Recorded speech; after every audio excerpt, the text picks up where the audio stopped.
Hi lads, we're moving on to a new chapter there. So it's called Ratio Proportion and it's chapter 12 in your book. Okay, so you'd be familiar with ratio and proportion probably from primary school or from first year. So what it is, it's a ratio. So we look at these, right? I say 1, 2, 3, 4, 5, 6. I say if 6 pink ones is to 3 black ones. So we say 6 is to 3. But I always want to write it in its simplest terms. So is there anything I could divide both sides by? There is. Divided by 3, divided by 3. And I get a new ratio, 2 is to 1. Okay, so that means for every 2 pink ones, I have 1 black one.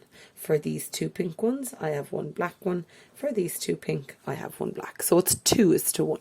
A good example of ratio from real life, I think, is my waddy, right? If you look at the side of your bottle of my waddy, it would say 1 is to 4. That means I want 1 part of my waddy and 4 parts of water. You have to dilute it. So how many parts? I'm going to be using that word parts a lot. How many parts do I have in total there? Well, I have 1 and 4, which is 5 parts altogether. Okay, and if you think of it in a fraction kind of a way, okay, this one here is my waddy, and this one is all the water then. Okay, so you've 1 is to 1, 2, 3, 4. All right, so that's your ratio there. Now let's take a look at a couple of examples. All right, so the first thing I want to do is I want to show you, if you're ever given fractions in your ratio, you have to change them to whole numbers. We always want whole numbers in our ratio. So is there something I can multiply both sides here by to get rid of my 4? There is. So I say, what is the lowest common denominator of 2 and 4? Well, I say it's 4 because they both divide into 4. So multiplied by 4, multiplied by 4. So what is a half multiplied by 4? It is 2. What is a quarter multiplied by 4? It is 1. Now I have whole numbers, 2 is to 1, so I'm happy with that. On to the next one. What is the lowest common denominator of 3 and 4? What number do they both divide into? They both divide into 12. So go to multiply by 12, multiplied by 12. Okay, so on my calculator, so we have 2 over 3 multiplied by 1 over 112 is 8. So I get 8 is to, so next one, 3/4 multiplied by 12 equals 9. So I get a ratio 8 is to 9, and it's whole numbers, so I'm happy with that. One more, what will I multiply both sides by here? Multiply by 21, multiplied by 21. So I have 1 over 7 multiplied by 21 is equal to 3.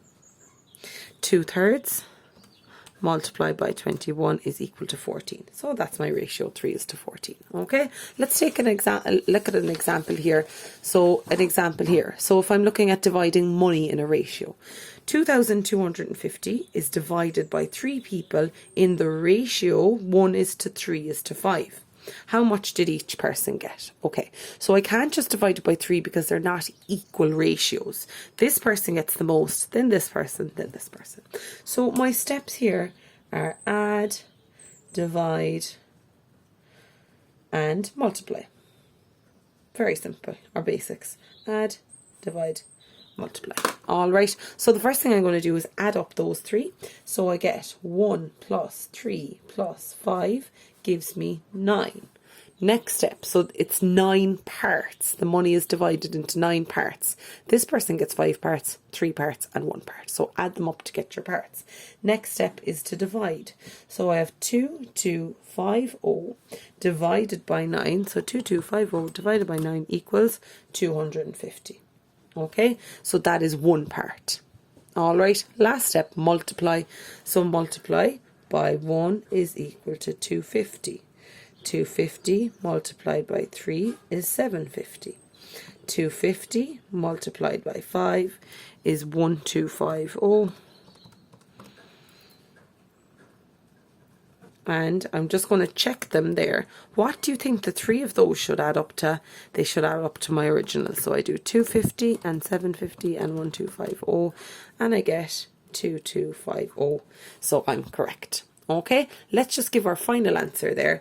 So our final answer is €250, €750, and 1250.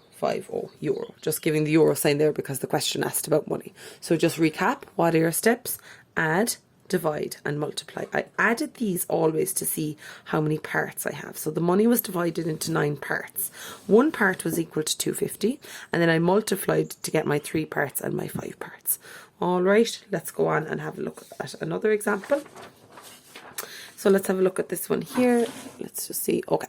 So the ratio of boys to girls in a club is 12:7.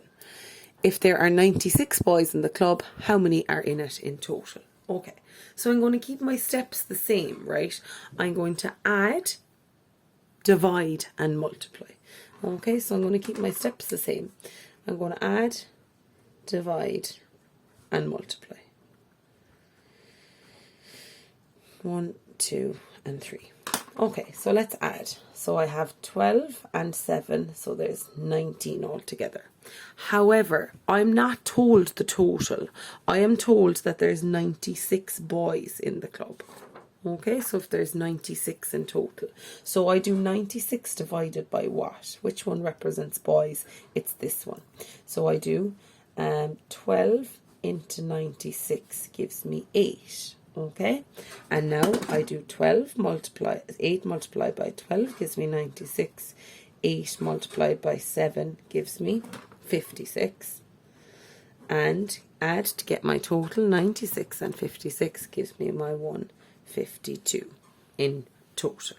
Alright, so that's a bit of a different one because I'm told the number of boys. So I don't do 19 into 96 because that's the total. I do the boys ratio divided into it. But my steps are still kind of the same. I just add them just to check it here. Then just be careful what you're dividing by. So is it the total or is it the number of boys? And then multiply out at the end. Okay, and I'm just going to give my answer. How many are in this in total? 152 in total. Okay, next up, another question. In a school, the ratio of teachers to students is 1/5:4. If there's 525 people in the school in total, how many teachers are in the school? Okay, so 525 people, that's teachers and students together. Okay, notice first your ratio. Now, before I add those together, what do you think I should do? Remember, I don't want fractions. So what could I multiply both sides by here? I multiply both sides by 5. Multiply by 5, multiply by 5. 5 by 1/5 gives me 1.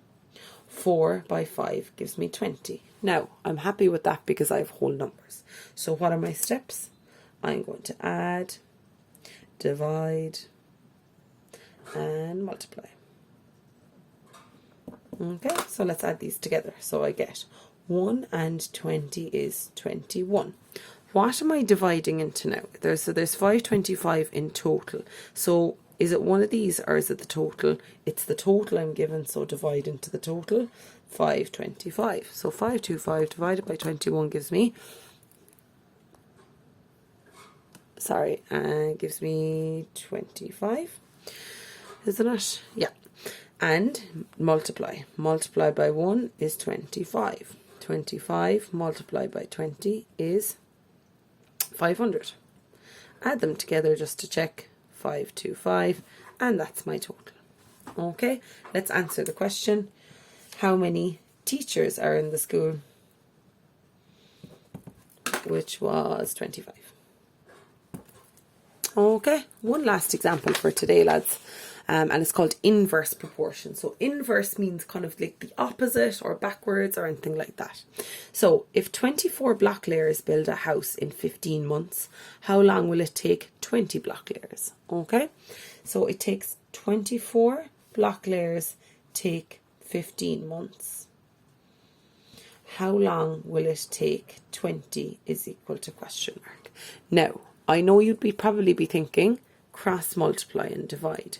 But if I do cross multiply and divide, I get 20 by 15 divided by 24, I get 12.5. Now, just think, does that make sense? So if it takes 24 people 15 months, if I reduce my workers, will it take a shorter amount of time? No, it won't. And that's what's a bit tricky about these. If I reduce the amount of people doing the work, well, my time will go up then. Okay, so if you use cross multiply and divide, your time is going down. So that doesn't make sense. So you just have to think about these a little bit, okay? So instead of doing cross multiply and divide, I'm still going to multiply and divide. But normally I would start here with my cross multiply and divide. What I'm going to do is I'm just going to shift up to here, start at this one. I'm going to multiply and divide. Okay, so it's a bit of a different one. So I do 15 multiplied by 24 divided by 20 equals 18 months. 18 months. And think about it, does that make sense? Well, 24 people took 15 months. I'm reducing my workers, so it's going to take me longer. So that makes more sense then. Okay, so just watch out for those ones. All right, thanks lads.